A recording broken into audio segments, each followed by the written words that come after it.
I'm Sean Statzer, and you're tuned in to Stats Don't Lie, where I try to cut through the noise with fact-driven reflections on debates that divide us. As we wrestle with truth, faith, and fractures in our culture, I'm not here to tell you what to think, but to invite you to think deeper. Let's get into it. August 31st, 2025. The freedom to be lonely.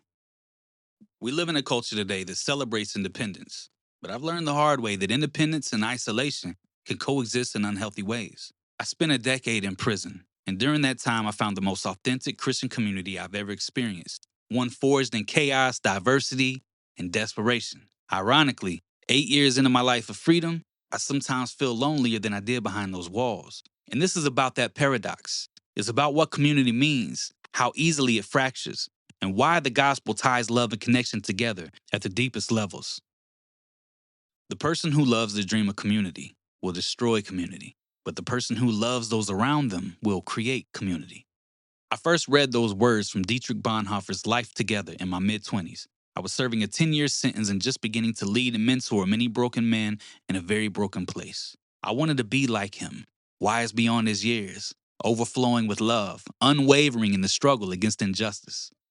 His vision of self-sacrificial love was one voice among many that spoke to me through the pages of the books that I devour. Their words filled the stale air of my cell and my heart with divine wisdom that the church seems to have largely forgotten.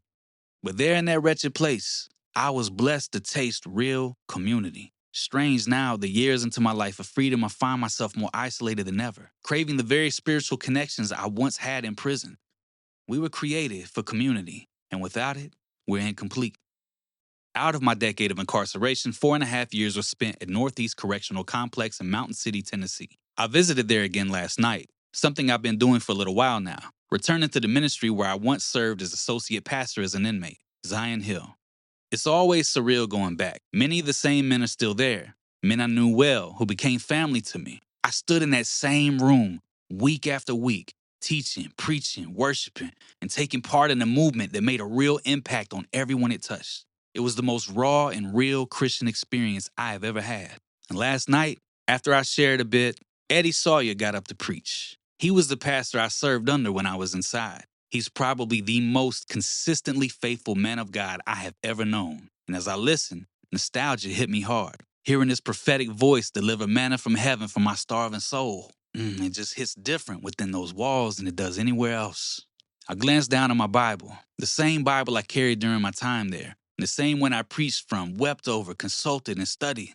The one I've walked away from and stumbled back to ever since. Inside that Bible was a piece of paper I remembered well. An old prayer request sheet from one of our Bible study nights. A paper with hardly any space left to write on it, filled with glimpses into the pain and brokenness of men whom society despised. It was an intense part of my journey. The prison itself was in turmoil at that time. The state of Tennessee had just appointed a new commissioner over the Department of Corrections, and he wasted no time in shaking things up. A barrage of major policies changed overnight.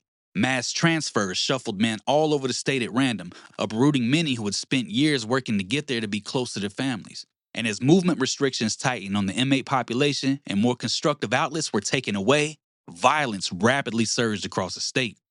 In the midst of all of that, though, Zion Hill exploded. Our ministry team was stacked with men from every race, gang affiliation, age bracket, walk of life, all full of love for one another despite having nothing in common but their current residence and their love for Christ. Our weekly services became packed. Even the Wednesday night Bible study grew from only being 3 or 4 people for years to 50 or 60 crammed into a hot classroom with floor-to-ceiling windows that the sun beamed into that time of day. The stank of body odor was only overshadowed by the thickness of the spirit in that place.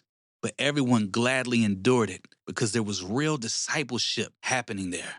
I saw violent gang members drop their flags, enemies reconcile, men set free from addictions.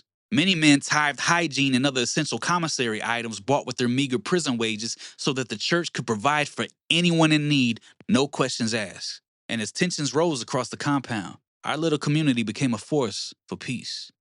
It was something only God could create, united in diversity. A motley crew of society's boogeyman doing kingdom work from inside a cage. The purest spiritual community I've ever known, and it still survives to this day. My wife joined me the first time that I went back in after I got out. I'll never forget how absolutely terrified she was going in. But after spending a few hours in a room with over 100 prisoners, many of which were never coming home, she couldn't contain her shock and amazement on the drive home as she told me how she had just been treated with more respect and felt more protected than she had ever felt around any group of men in her entire life. The community in this place is a microcosm of what the church is meant to be in the world. It's not good that man should be alone. This is often attributed to marriage, but it's not just about that. We were made for connection. Gangs are a manifestation of this. Men standing together to survive in a hostile environment. But the same impulse drives every club, every church small group, recovery meeting, book club, political rally, sports team, and every online echo chamber. Regardless, though, of how it manifests in our lives, it's only in the gospel that we find what our restless hearts are truly seeking.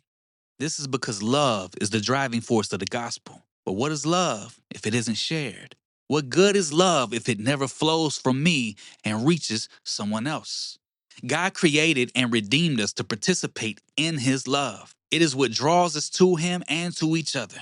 To live cut off from community is to live against our very design. And that hunger for connection can drive us towards many dark things if we pursue them without love.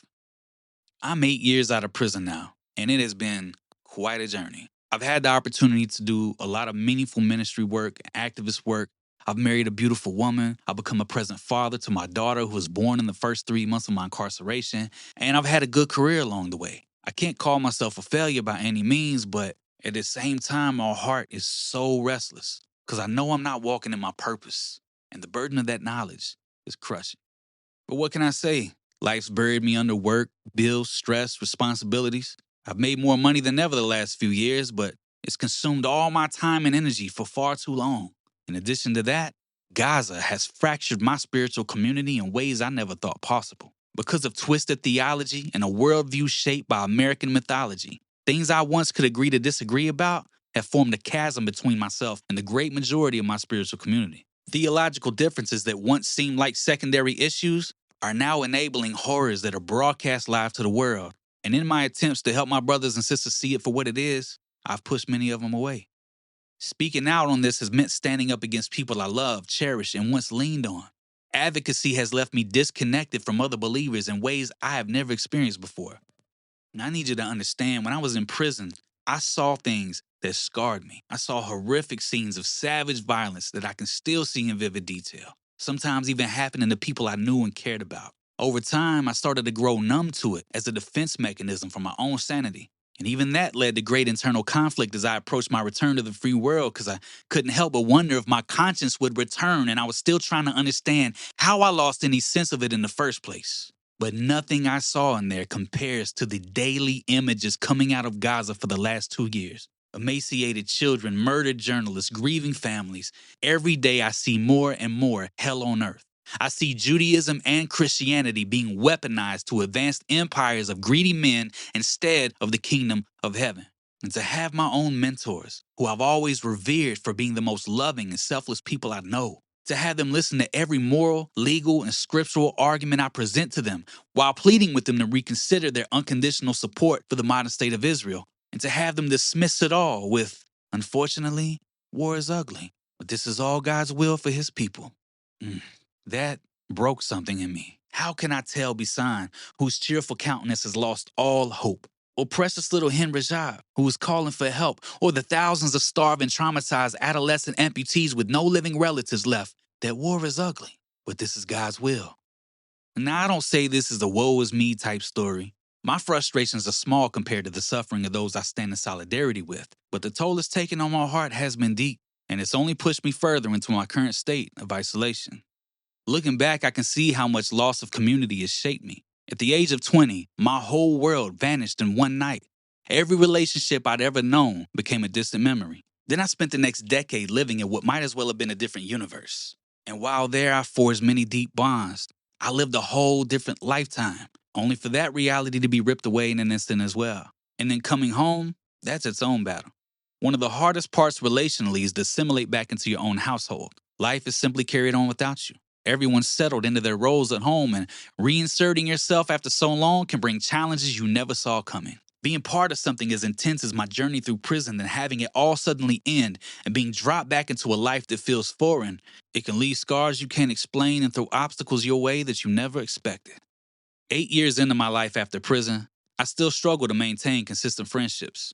Some of that's on me, but much of it can be attributed to the hustle of everyday life. I've also struggled to maintain a spiritual kinship with many who have always been pillars in my spiritual community. This has a lot to do with the direction my ministry is taking, challenging the theology behind Christian Zionism and Christian nationalism.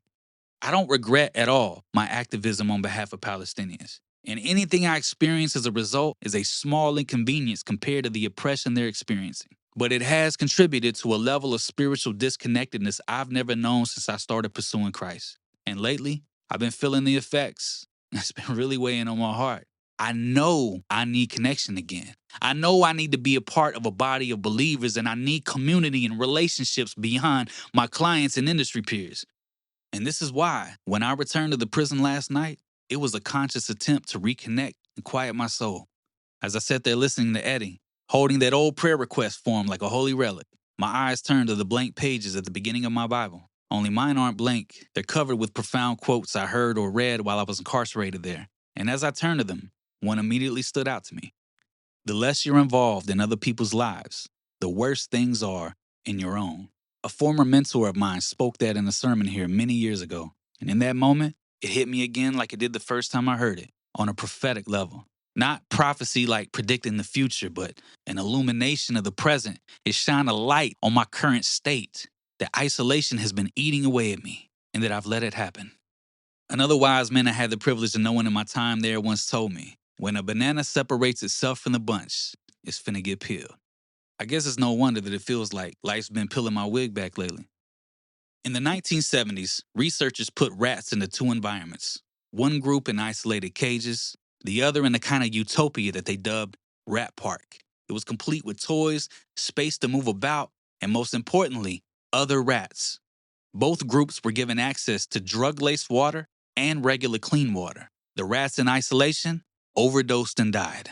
The rats living in community, they rarely touched the drugs. Instead, they thrived together despite the easy access to such a euphoric poison. The conclusion was simple but profound. The opposite of addiction isn't sobriety, it's connection. Without loving community, we'll eventually destroy ourselves. With it, we flourish. In the gospel, we discover the deepest connection of all, the love of God binding us to Himself and to one another. So never make the mistake of thinking that your adherence to religious tradition is more important than your relationships with those around you. For if I speak in the tongues of men and of angels but have not love, I am a noisy gong or a clanging cymbal. And if I have prophetic powers and understand all mysteries and all knowledge, and if I have all faith so as to remove mountains but have not love, I am nothing. If I give away all I have, and if I deliver up my body to be burned but have not love, I gain nothing. Love is patient and kind. Love does not envy or boast. It is not arrogant or rude. It does not insist on its own way. It is not irritable or resentful. It does not rejoice at wrongdoing, but rejoices with the truth. Love bears all things, believes all things, hopes all things, and endures all things. We need God, and we need each other. I love you all. Stay stirred up. You've been listening to Stats Don't Lie, fact-driven reflections on debates that divide us. And if you'd like to hear more, subscribe to my Substack at stats.substack.com, where every essay lives in both written and audio form. And if you'd like to support this work, you can pledge to do so there as well. Until next time, stay stirred up.